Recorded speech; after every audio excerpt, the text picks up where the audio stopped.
Okay, let's talk about some not so famous amendments.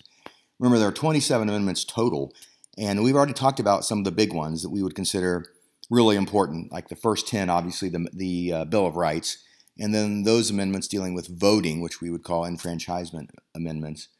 But there are others that are important that just sometimes aren't as glamorous, or maybe they don't get as much attention. But in this video talk, we're going to cover some of them. This is part A, and there'll also be a part B where we cover the next chunk. So these not so famous amendments, as we said, are important. They're just not always that exciting. That being said, the 11th Amendment is probably the example of one that is probably not too exciting. The 11th Amendment deals with lawsuits against states. So, for example, if South Carolina is being sued by a citizen of another state, is that allowed to happen? How does that happen? What are the rules on that?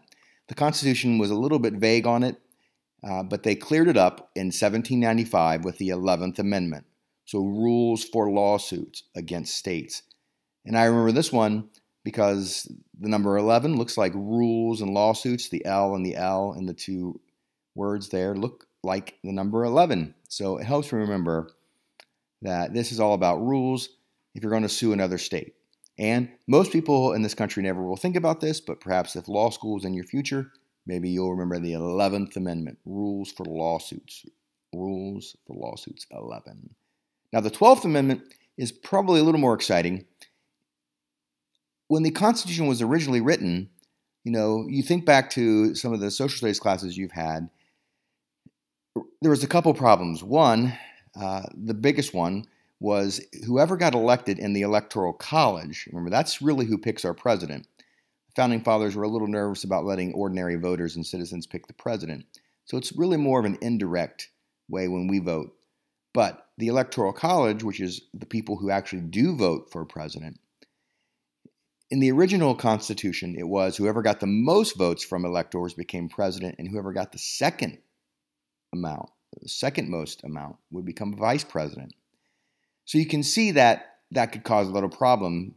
It would be, let's just take the present time that we're in now. You would have Joe Biden as president and Donald Trump as his vice president. So that would be really complicated, right? They would have a really difficult relationship. And there, for a while, for the first few presidential terms, it was a bit touchy because you had a vice president who was in the party of a different party than the president. So now the Electoral College in itself is complicated, and we'll go over it in this class. But just know that the 12th Amendment changed it.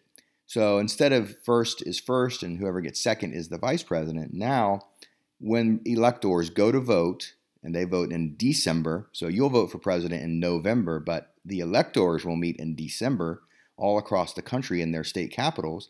So they will go to Columbus, or they'll go to Indianapolis, or Tallahassee, or Sacramento, or Albany, if they're in New York, or wherever. You know your state capitals, right? So they'll go and vote, and they'll cast a vote for president, and they'll also cast a separate vote now for vice president, thanks to the 12th Amendment. So I remember this one as that, think of like the number 1 person and the number 2 person run together. So 1 and 2 next to each other is 12. So the 12th Amendment says these electors will vote for president, and then they will also vote for a vice president.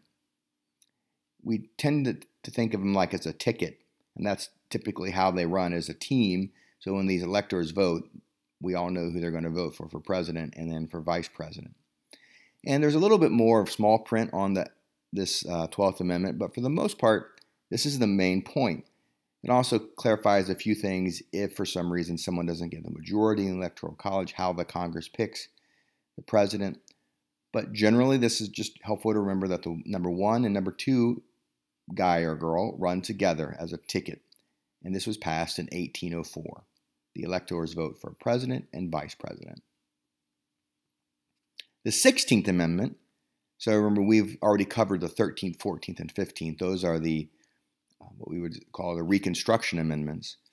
Now we're just going to talk about these lesser known ones. So we'll skip to the 16th Amendment. The 16th Amendment deals with an income tax. So this really has to do with money. And if you start talking about the income tax, you'll probably make your parents really mad.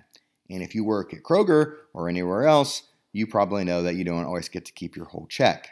The government gets to take some of the money you get before you even get it. And that's all thanks to the 16th Amendment. So before the 16th Amendment, before 1913, the federal government got most of its money through things like taxes on things coming into the country, tariffs and things like that. But they were finding it hard to kind of really run the country the way they wanted to run it. So they passed an amendment to the Constitution now that says that they can tax income of people. This really was an attempt to kind of tax more of the rich people, because typically poor people, if they are buying things that were foreign, that had to go through the tariff, would be more expensive. And this would be harder for poor people to have the extra money to buy those things. So it was kind of an attempt to kind of take away a little bit of the money of the wealthiest Americans through taxes. But everyone today pays an income tax. So whether you work at Kroger or you're a surgeon at Ohio State, you're going to pay money to the government before you get it. So I remember this one because when you're 16, in comes the car. So you get all excited, but you probably don't get too excited about paying money to the government. But of course, if the government doesn't have money, it can't do the things that we all take for granted, like have an Air Force or pay the president's salary or the park rangers at the Grand Canyon. And, you know, they keep little kids from falling into the Grand Canyon. So we need park rangers, right? So you need the federal government, and the government gets its money mostly through income tax. The 16th Amendment says the federal government can tax your income. So when you're 16, in comes the car. The 17th Amendment is probably not exciting at all, so I'm trying to make it a little more exciting. So in the old days, under the original Constitution, the state government of a state would actually vote for your senators. So if you were a citizen living in Ohio, you would really never directly vote for your senator. You'd vote for people to go to Columbus, and then those people who make state laws would pick our senators. Well, there was a movement in the 19-teens to really just let everyone just pick their own senators. So we call this the popular election of senators. So nowadays, thanks to the 17th Amendment, we all just vote for our senators like we were voting for everybody else. So I try to imagine our senators. One of our senators is Sherrod Brown. I just imagine Sherrod Brown, on the cover of 17 magazine, which is a magazine made for teenagers. It's kind of crazy, but I bet you'll remember it. 17th Amendment has to deal with a popular election of senators. The 17th Amendment, we vote for our senators now. Again, not really one of the most exciting amendments, but it's an important one nonetheless. And finally, the 18th Amendment. The 18th Amendment really has a lot to do with a movement that had been, happening in America since really its founding. There were a large chunk of people in America who wanted our nation not to have alcohol. They thought it led to all kinds of problems, the breakup of the family, alcoholism, all kinds of problems. And so there were always people in America throughout the 1700s and 1800s who were saying, no alcohol. These people were like temperance. We use that word temperance, which means we want to temper it. We don't want it to be widely spread. And there were those who said we don't want it to be used at all, like totally no alcohol in America. And it never really got anywhere because the country was kind of divided on it. But by the time we get to around passing the 19th Amendment, which has to do with women voting, it was kind of connected. These two, the idea of women voting and making America alcohol-free, were kind of connected in politically. And so they both are passed the same year in 1919. And so for the period of a decade or so, a little over a decade, America will be dry, meaning we're not allowed to have any alcohol. You can't go to a bar, you can't drink it, you can't sell it. And so the 18th Amendment does away with alcohol consumption for a while. Now, of course, it'd still be used illegally. There are a lot of that going on in the 1920s, and that's really why the country basically says after a while, like, this isn't really working, let's just allow alcohol again. And we'll talk about that a little bit later. But I remember the 18th Amendment because the 18th Amendment, you think that you would be able to drink when you're 18, but no, you can't. Thanks to the 18th Amendment, no alcohol in the United States. This would be the beginning of what we call prohibition.